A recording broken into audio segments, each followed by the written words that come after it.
Ken, thank you very much. I really appreciate that generous introduction.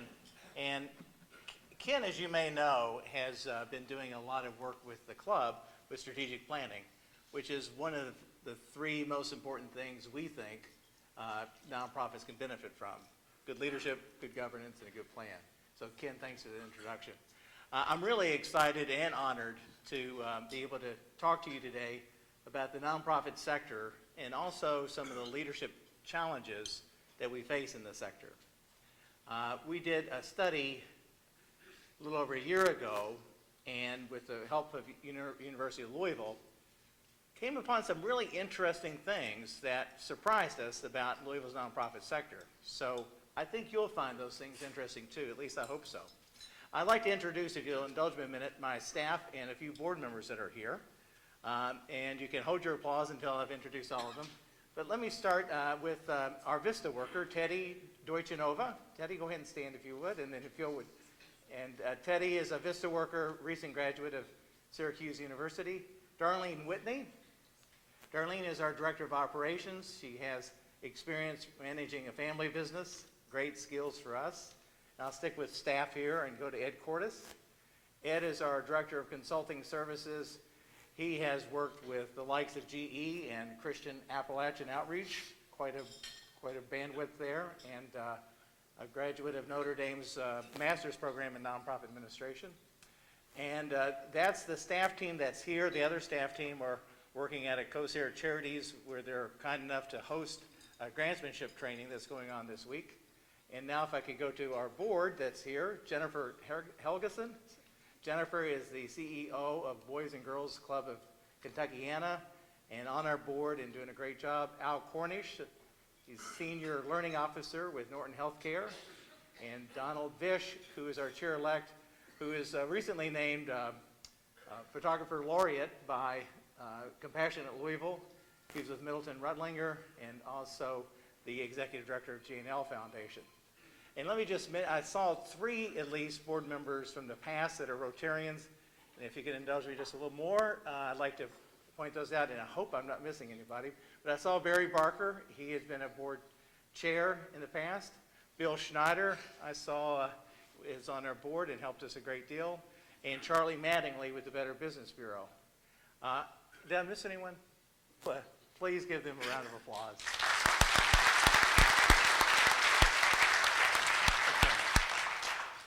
Now, Debbie said the first thing you have to do is turn this on, because she likes to save batteries, and I think I've done that.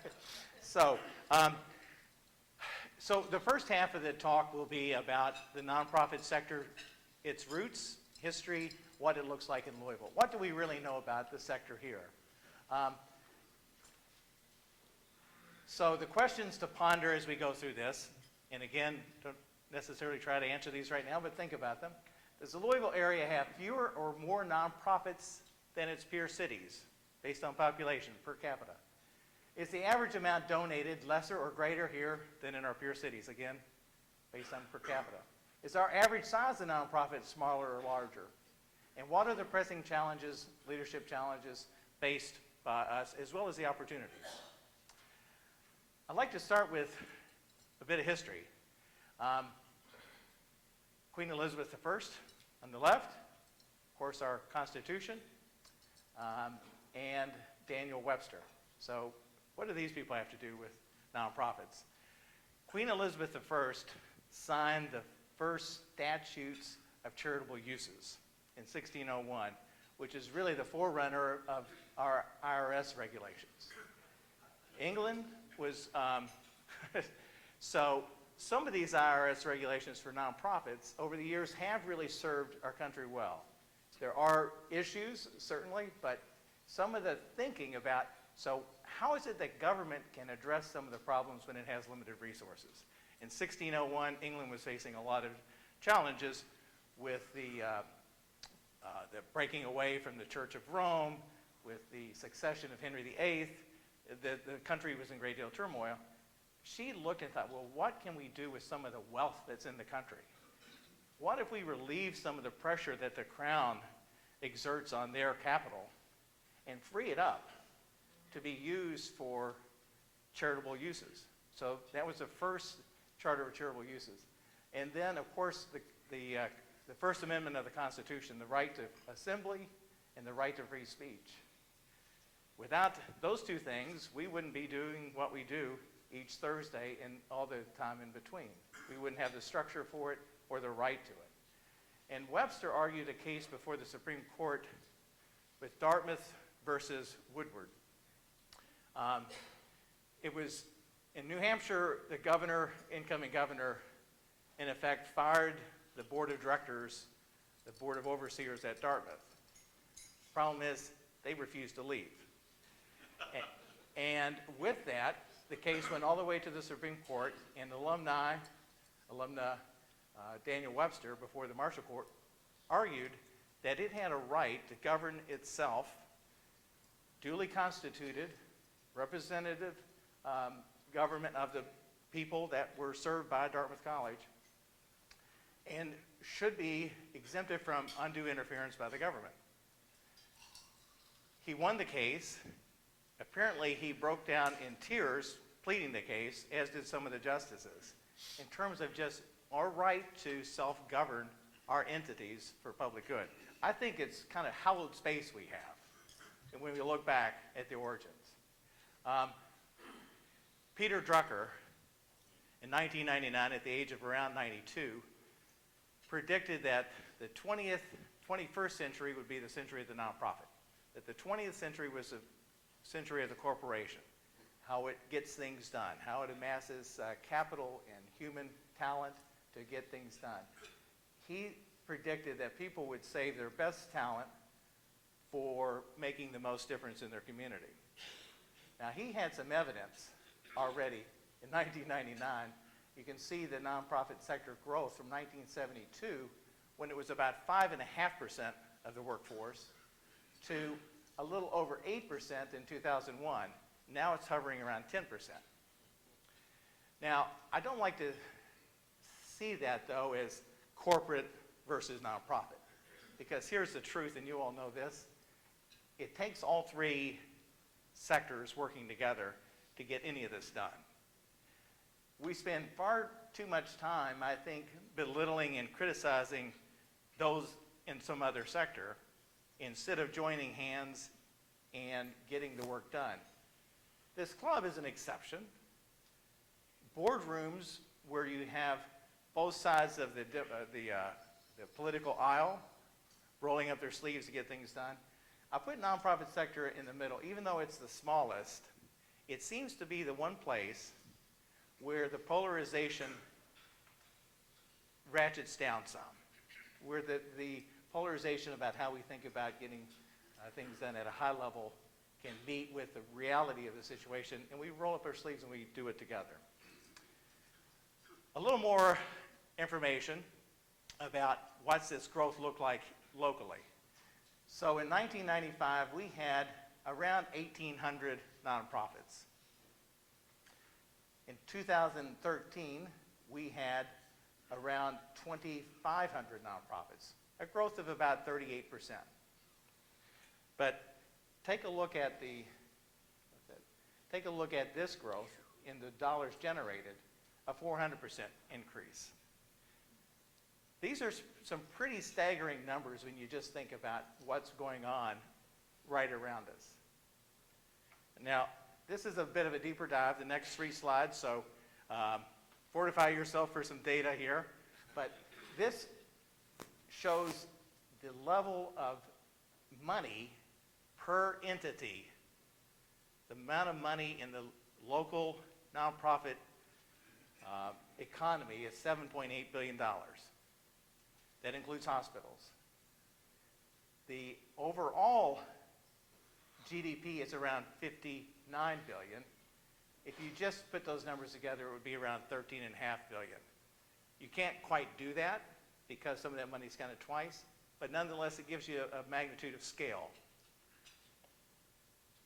In Louisville, we rank 3rd among our peer cities in the amount per entity, the amount of dollars per entity.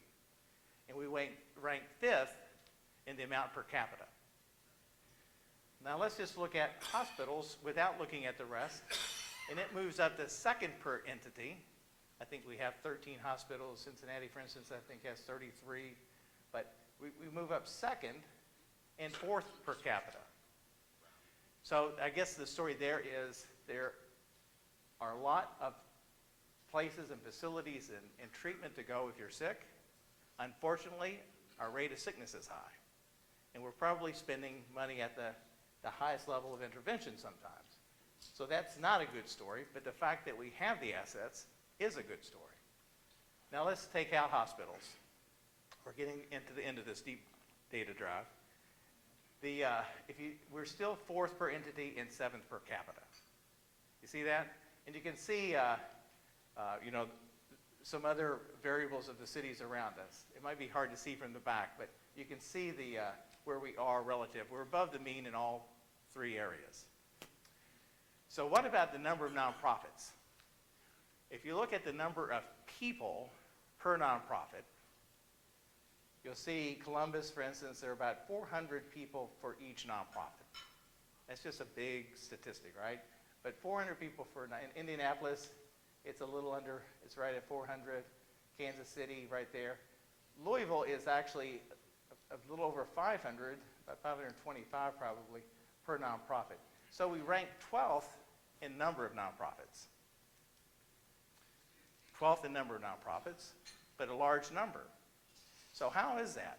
We've got 7.8 billion. We rank ahead of the median in all these measures relative to the amount of money per entity, and we have fewer. So part of that arithmetic helps us elevate the number and the size.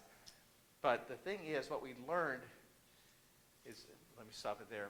What we learned is older nonprofits tend to be larger.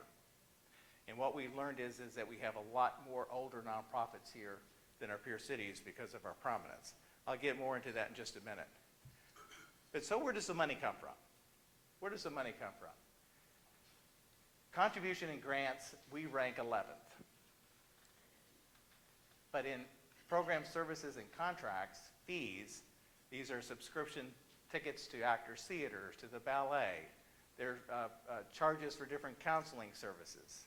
This is payments for a number of services, which is where we rank high in earned revenue.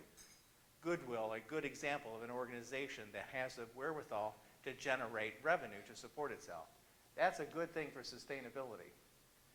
And then, so, in summary of that part of this discussion of what do we look like, what are the real numbers, we believe certain things, but they're not necessarily true, so this data helps us know what is true. If we were a house, we would be somewhere between that second and third house. If you look at an average nonprofit in Louisville. And what we found, too, is going through the recession, those organizations that were larger weathered the recession better and came out of it faster. They had economies of scale, they could absorb the blows, they had a lot of things going for them, right? The smaller groups got hit hard. Not that the large groups did not. But after coming out of the recession, you can see that those over 5 million, their budgets grew much more rapidly. So all that is to say is we've got a pretty good picture. We've got some pretty good assets in terms of the structure of our nonprofits. It's a lot of data to prove the point, but it is, I think, a point that is worth making. The Louisville prominence. So why, again, it seems puzzling because our salaries rank around 11th out of 15. How are we doing as well as we're doing?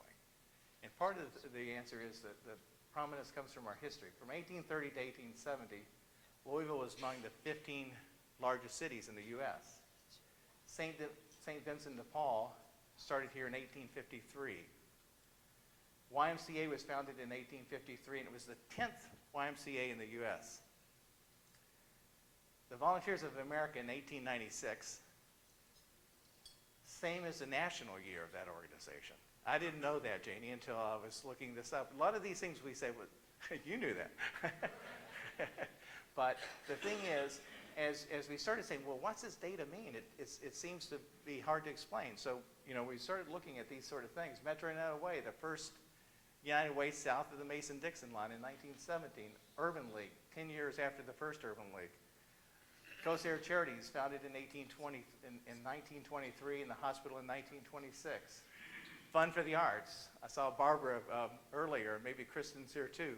But so, the first in the U.S., and a very vibrant organization. Award-winning Actors Theater, among the first companies in the country to feature new American plays. Louisville Orchestra, founded in 1937, in the 1950s, was a center for new American recordings of classical music. And the Rotary Club, among the 10 largest in the world, founded in 1912. It was the 44th club in the world, and it spanned 4 states. This is according to Internet research. If anyone has more in-depth research, speak now. But these are pretty significant figures, and we're a very ecumenical city. You find more Baptists in Louisville than you find north of here. You find more Catholics than you find south of here. It's a rare kind of blend of ecumenical differences that we didn't always do so well. The World Council of Churches started getting involved to help us in the 1940s and established out of that the first community ministries in the country here in Louisville. So, take a breath. Thank you for staying with us. It's a lot of data, but I think it's important that we understand what is it that makes Louisville special. Not just great. The great is good to look at, but what also are challenges, and we'll get to those next. Let me spend the next 2 slides talking about things are still pretty tough coming out of the recession. You in businesses know that. It's been a slog. It seems like everyone's been working harder for less for about 6 or 7 years now. This figure, and I know you won't be able to track the whole thing except the ups and downs, tracks the economy and the level of giving, independent giving in the U.S. There's only one thing about this slide that I really want to point out. After every recession we've had, giving returned to its previous high level within 3 years. We're now moving into year 6, and this is the first year that it's going to reach pre-recession levels. So that gives you an idea. It's been twice as long coming out of that one with independent giving. Another variable to look at there is one thing we recommend to organizations is to have 6-month cash reserve. If someone turned off the revenue spigot, how long could you make it? And if in 6 months would be good. More than 12, the Better Business Bureau and the Wise Giving Council, or Wise Giving Standards would tell you you don't want too much, but you want enough that you can absorb those times. So you can see the first groupings are those with under 3 months, and that's roughly half, and only about a fourth have 6 months or more. Just gives you a picture if you work with a nonprofit. So how's our nonprofit doing? How's it stack up with this? Leadership. So I've talked to a few club members to get their ideas about what they see as the most important things for a nonprofit leader, or really any leader, but specifically nonprofit. Dave Raymer at the Kids Center for Pediatric Therapy said, knowledge of business principles and being a compassionate listener. And that for the future, knowing technologies and translating ideas into long-term planning.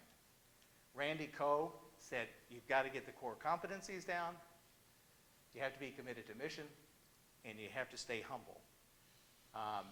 We can start to believe our own press clippings, but what's ahead of us is always more important than what's been behind us. And the commitment to continuous improvement.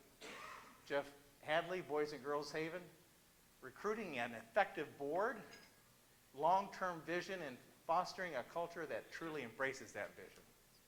Janie Burks, again, we see this understanding business decision-making, the business principles, having current information and being nimble, and then proactive relationship skills. Gordon Brown, Home of Innocence, the vision to articulate and sell the vision to as broad a base as possible. And we see Gordon has done that. organizational skills, and the willingness to go the extra mile. He points out working smart is great, but there's probably no substitute for working hard. You've got to extend yourself beyond the working day to meet and develop a relationship. Maria Hampton, passion that will drive a strong work ethic for the mission, business management skills, we see that again, developing focused relationships and creativity to leverage value. So I thought, what better group of people to pull leadership ideas from than the 400 people here at Rotary. So thank you all for giving that. Now, the education, the ED turnover has been, the executive director turnover rate has been talked about for some time.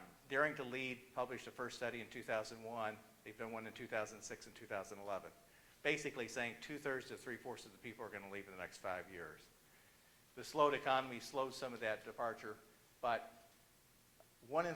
only one in three had discussed that with their board, and historically 1 in 3 are forced out. So there's a tremendous vacuum being created in the executive chair. The most recent data is about the same, with about 2/3 leaving in the next 5 years. Just in this room, 7 counties: Howard Bracco, now Tony Zippel; Fund for the Arts, Barbara Sexton-Smith, Kristen Boone; Leadership Louisville, Chris Johnson, Cynthia Napak; Visually Impaired Services, Sharon Bensinger; Elders are Harriet Friedlander, Julie Gunther. The list is much longer than this one sheet, so it's going on. And what I can tell you is I think that it's going on with openness and planfulness, and these boards are being talked to. House of Ruth, Community Foundation, and Center for Nonprofit Excellence.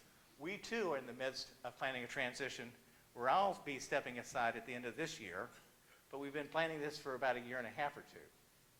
And it's an exciting moment. We've got 15 years behind us, but the 15 years ahead of us is what's really exciting. What do people find helpful? Executive coaching at the top, peer networks next, leadership development programs after that. This again is from the Dare to Lead study. So we're trying to focus on these and join with other groups to help supply mentors and provide more and more coaching, but peer networks and leadership programs are something we've been doing for some time. This is the rate at which the CEO receives an evaluation from the board. This might be the worst slide here in terms of what it conveys. 45% had no evaluation. The 1/3 that did, it was either very useful or at least somewhat useful. That's something that often rests with the executive director to remind the board to do. So it's often incumbent on the executive director to make it happen. It doesn't seem like it should be that way, but it often is. CEO satisfaction with the time invested in the board. I'm just going to point at the 13 and the 30%. The rest is about the same, but for those spending less than 5 hours a month, working with the board are 30% not at all satisfied, only 13% satisfied. So all that data there says you better be spending more than 5 hours a month. Yeah. It might not pay off once you get past 15 and so forth, but you're really in trouble if it's less than that. This is the honeymoon in the first year. You can see it drops. Those first 2 or 3 years are critical. The honeymoon is over kind of in a hurry, and the board ought to be setting its sight on that 3-year plan to make sure that it's not back in the business of doing another search. The challenge is always, at one end is the disengaged board, and the other is a hyper-intrusive board. Some of you can relate, right? It's when things are going well, you've got a busy job that keeps you busy, a family life that keeps you busy, and you tend to not be as involved. When things go poorly, oh my gosh, what are we going to do? So how do you keep that dynamic tension in a positive way? This slide you've already seen. And I'm going to finish here. How are we doing on time? We're close. Land Secretary did our keynote speech a few years ago, and he said their research was they asked people what they didn't like working what they didn't like about their supervisor. They said they don't like a supervisor who doesn't stand up for what's right. They don't like someone who's phony. They don't like someone who puts self at a service. They don't want someone who's dishonest, doesn't care about them, and is ineffective. So Lance said, well, let's just look at what it would be like to have those: courage, authenticity, service, truthfulness, love, and effective. And love is kind of a big term to use there, but I think anyone who has inspired us, we felt some love from them. You know, it's a difficult thing to talk about in business, or talk about, period, but you felt some real compassion as well as being challenged. So that's what Lance offers us. And the Better Business Bureau has the wise giving standards, and what we're tracking are how many people are being reviewed by the wise giving standards. And 41% of our survey. We need to work with Joe Spalding and Charlie to get that number up. We also try to measure how many people are working from a strategic plan. How many people report being engaged in that long-term planning. So again, that's where we are. What shall we build upon? What must we stop? How must we start? What must we start? How can we be the best? And on the 24th, we have the CEO of GuideStar coming to be the keynote at our conference. And here, the questions to ponder. Does the Louisville area have fewer or more nonprofits? You probably know the answer to this now. Is the average amount donated less or greater? Here it's less. Is our average budget size nonprofit larger? It is. And the challenges, we've talked about some of them. We've talked about some of the research.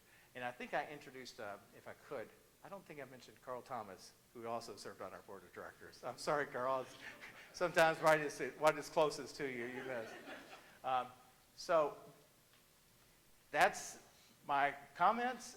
You've, I think, seen a lot of data that hopefully tells you we've got some strengths, but we also have some serious challenges. So thank you very much, and I'll welcome questions.